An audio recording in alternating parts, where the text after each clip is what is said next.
ఈ ఫోటోలో ముద్దుగా ఉన్న పిల్లలను చూసారా? 2019 భద్రాచలంలో బోట్ యాక్సిడెంట్ గుర్తుందా? ఆ యాక్సిడెంట్ లో మొత్తం 53 మంది చనిపోయారు.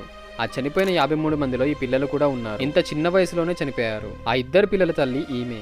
కళ్ళ ముందే ఇద్దరు పిల్లలు చనిపోవడంతో డిప్రెషన్లోకి వెళ్ళింది. 1 ఇయర్ తర్వాత మళ్ళీ పిల్లల్ని కనాలని అనుకుంది.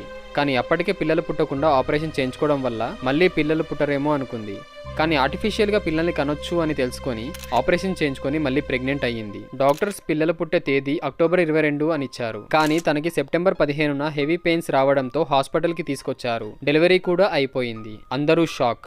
ఎందుకంటే పుట్టింది కవల పిల్లలు, అది కూడా ఇద్దరు ఆడపిల్లలు. ఇద్దరు పిల్లలు చనిపోయిన తేదీ సెప్టెంబర్ 15, 2019.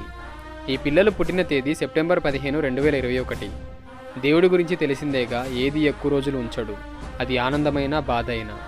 ఏ రోజు అయితే తల్లి పిల్లల్ని వేరు చేశాడో మళ్ళీ అదే రోజు వాళ్ళని కలిపేశాడు. ఈ వీడియో నచ్చితే లైక్ చేయండి, సబ్స్క్రైబ్ చేయడం మాత్రం మర్చిపోకండి.